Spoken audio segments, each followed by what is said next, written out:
Can anybody tell me what the little book of Balaam is about as it now stands? Hint, not about Balaam, not about Balak.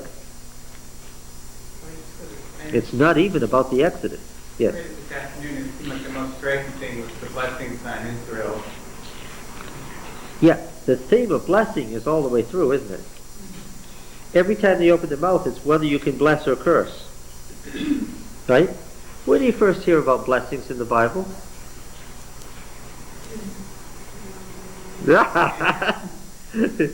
You got it right. You absolutely got the theme correct.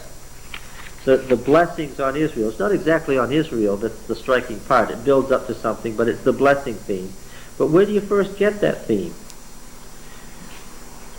Now you could make an easy guess and you'd be right. What did I just say? Genesis what? 1. Okay, yes.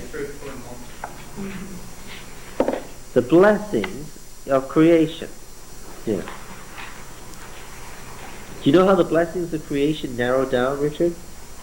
It's the blessings on all creation, right? And then they narrow down to the covenant line, the Sethite line, as opposed to the Canaanite line, right?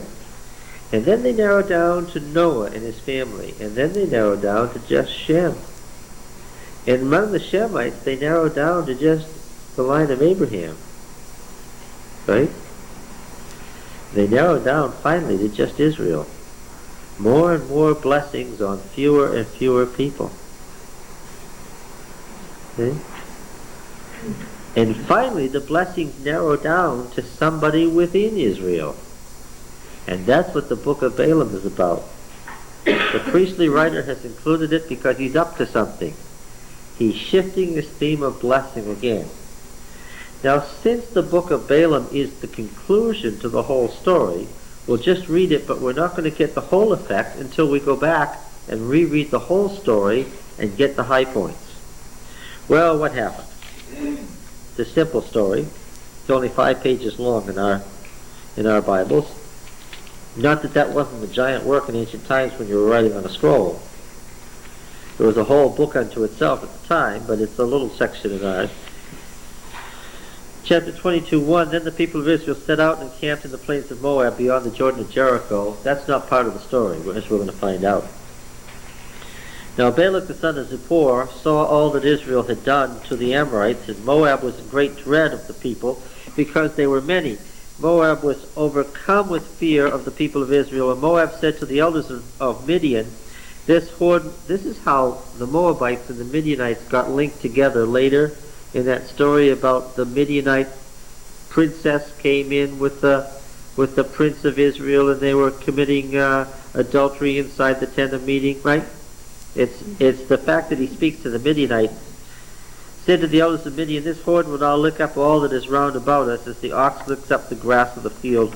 So Balak, son of Zippor, who was king of Moab at that time, sent messengers to Balaam the son of Beor at Pethor, which is near the river Euphrates, in the land of the Amorites, Amal, to call him, saying, behold, a people has come out of Egypt to cover the face of the earth, and they are dwelling opposite me. Come now, curse this people for me, since they are too mighty for me. Perhaps I shall be able to defeat them and drive them from the land. For I know that he whom you bless is blessed, and he whom you curse is cursed. That's the theme statement. By now, you're used to the fact that when you have got a literary section, there's going to be a beginning, a middle, and end, and a theme. Right? And by now you should be able to spot the beginning of a story as once upon a time. And when you hear, and they all lived happily ever after, you know what? You got to the end. Yeah. So here's the theme statement. He whom you bless is blessed, and he whom you curse is cursed. And that sets off bells. By now, I know that the theme of blessing and cursing is the theme of the priestly writer. Let's go back and see that again. Where was that blessing business? Well, of course, there were blessings in creation. And the blessings were lost, and then came the flood. Genesis 9. Go back to Genesis 9.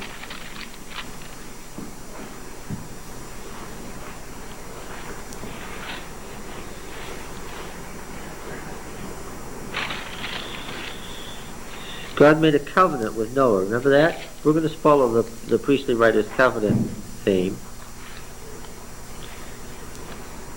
Right? Noah is told that the world is going to be destroyed, and he's told in Genesis 6:18, I'll establish my covenant with you and your sons. And when that covenant is made in Genesis 9, this is what it says in verse 25. He said, "Cursed be Canaan, a slave of slaves shall he be to his brothers." And by now you've gotten used to the idea that all the way from Cain the son of Adam to Canaan the son of Ham, we're talking about the Canaanites. The Canaanites are the last day Cain. If you're a Hebrew and you hear the story of Cain and Abel, you know that Israel is Abel, and what? And Cain is what? Is the Canaanite. And you know when you're reading about Shem and Ham, that Shem is Israel, and Ham is the Canaanite, because the priestly writer is writing a polemic against the Canaanites from Genesis 1 on. His creation story is to fight against their creation story. And he never gets very far from his theme. Cursed be Canaan, a slave of slaves shall he be to his brothers. He also said, "Blessed be Yahweh my God by Shem," or the alternate reading, which is what he's really after, "Blessed be Yahweh the God of Shem." You'll notice that, interestingly, this non-Israelite prophet is the prophet of Yahweh. He comes from the old Shemite center, the Amorite capital. "And let Canaan be his slave." So the blessings of the covenant come on Shem, and the curse falls on Ham and his son Canaan. Now we read the table of the nations in Genesis 10, and what do we find in verse 21? 10:21. "To Shem also, the father of all the children of Heber." Shem isn't just anybody. What's his significance? His significance isn't that he's the oldest son of Noah. His significance is what? He's father of the Hebrews. That's what makes him significant. "The elder brother of Japheth's children were born, the sons of Shem, Elam, Asher, Arphaxad, Lud, and Aram." Okay, Elam is the older one, but the sons of Aram, Uz, Hol, Gether, and Mash. Arphaxad became the father of Shelah, and Shelah became the father of Heber. To Heber were born these two sons. The name of the one was Division, for in his days the world was divided. His brother's name was Joktan. And then Joktan becomes the father of all the Semites. Okay? And as we follow through the descendants of Shem in chapter 11, we come to Abraham. Now what does the priestly writer tell us about the blessings in creation that were promised to Shem in the Noah covenant?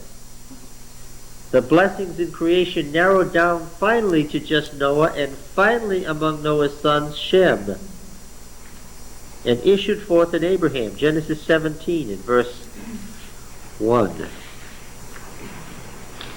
When Abram was 99 years old, Yahweh appeared to Abram and said to him, "I am El Shaddai.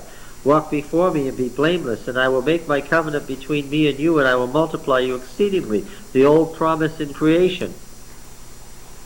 Verse 6, "I will make you exceedingly fruitful, the father of a multitude of nations, make you exceedingly fruitful, and make nations of you, and kings shall come forth from you." What does the priestly writer say is the issue of Abraham's covenant? Kings that will come from Abraham's line. Kings, friends. Kings. The priestly writer is talking about kings that come from Abraham's line.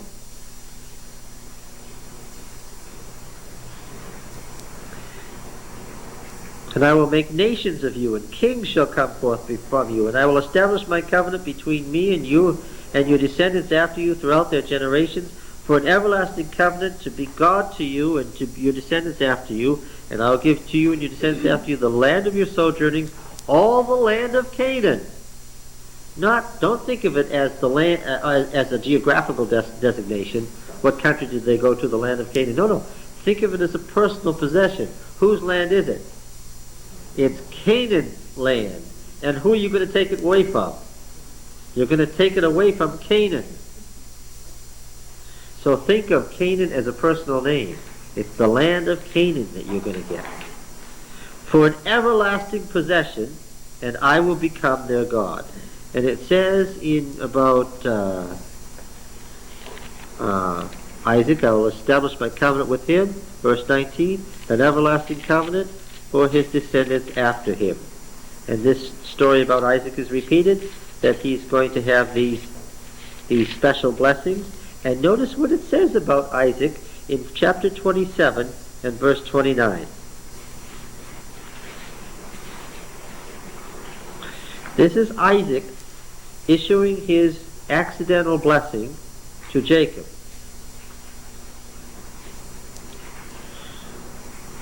Let peoples serve you, and nations bow down to you. Be Lord over your brothers, and may your mother's sons bow down to you. Cursed be everyone who curses you, and blessed be everyone who blesses you. Now, what was that theme statement in Balaam again? I know that anyone you bless is blessed, and anyone you curse is cursed. The priestly writer is playing tricks. He's telling us a story about Balaam. Sort of. What's he really telling us about? The blessings of the covenant made at creation, which has been his theme. Right? And it doesn't go to the Ishmaelites, and it doesn't go to Esau, and finally the blessing is revealed where? Where is the blessing revealed? There's the promise of the blessing to Noah. The covenant is reestablished with Noah. There's a promise of blessing to Noah. The covenant is reestablished with Abraham. The promise of the blessing is made to Abraham. And through Abraham, Isaac, Jacob, Joseph, the promise of the blessing. But it's never achieved. We're not told how the blessing, until when? Where do we have to get to find out the blessing is revealed? Huh? So where are we? What event? On the brink of the... So we call that the Exodus. The departure from Egypt and the possession of the land of Canaan isn't a promise anymore, it's what? Yeah. The destruction of Egypt is the beginning of the destruction of Ham, because Egypt is Ham, is one of the Hamite countries in Genesis 10. The whole sequence of events from the departure to Egypt to the destruction of Canaan is what? It's the fulfillment of the promised blessing that was promised in creation. So where's the blessing of the covenant revealed? It's revealed at Sinai, halfway between Egypt and Canaan. Halfway? Exactly halfway, as we're going to see. 35:11. And God said to him, I am El Shaddai. Be fruitful and multiply. A nation and a company of nations shall come from you, and kings shall spring from you. I know when the priestly writer wrote. I know when he wrote. Why? He keeps... During the monarchy. Must be during the monarchy. Why? That just refers to one of the blessings that was evident in creation is what? The possession of the land and the kings that will rule the world. Does this have anything to do with Balaam? What was it Balaam said over there at the end? What was Balaam's last blessing? The one that the book of Balaam is really about. What was his last blessing?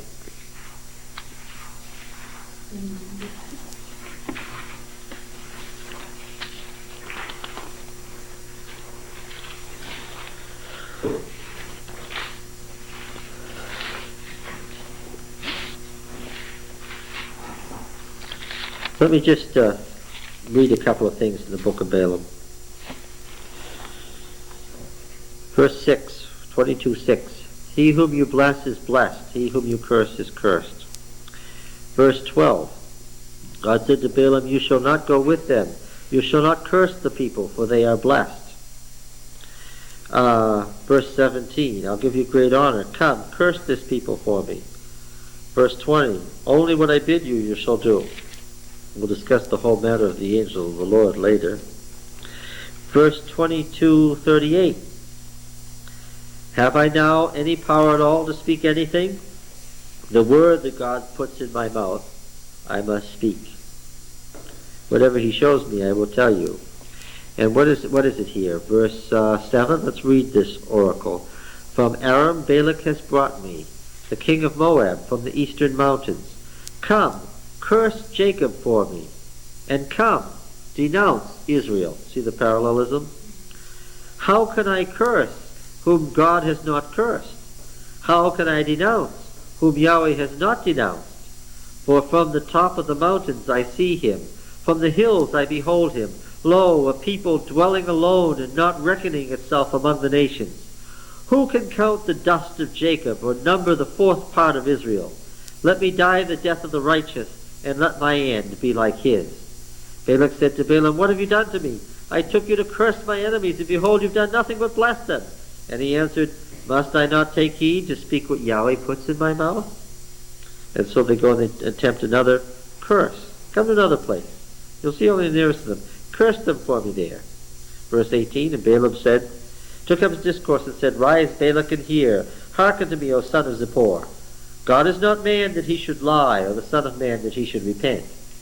He's not going to change the blessing just by going to a different place. Has he said, and will he not do it? Or has he spoken, and will he not fulfill it? Behold, I received a command to bless. He has blessed, and I cannot revoke it. He has not beheld misfortune in Jacob, nor has he seen trouble in Israel.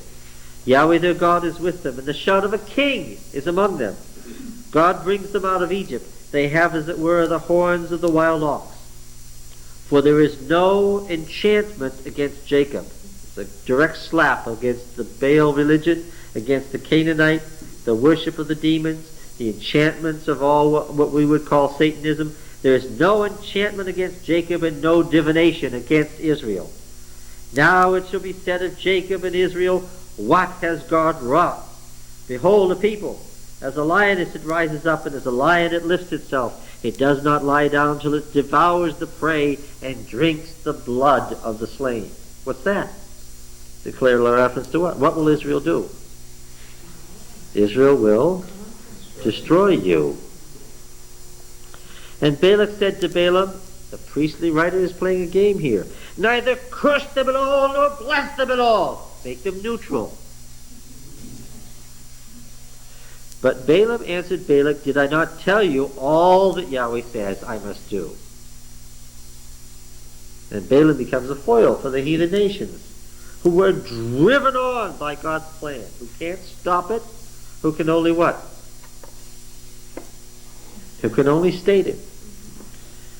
When Balaam saw that it pleased Yahweh to bless Israel, he did not go as at other times to look for omens, but he set his face toward the wilderness.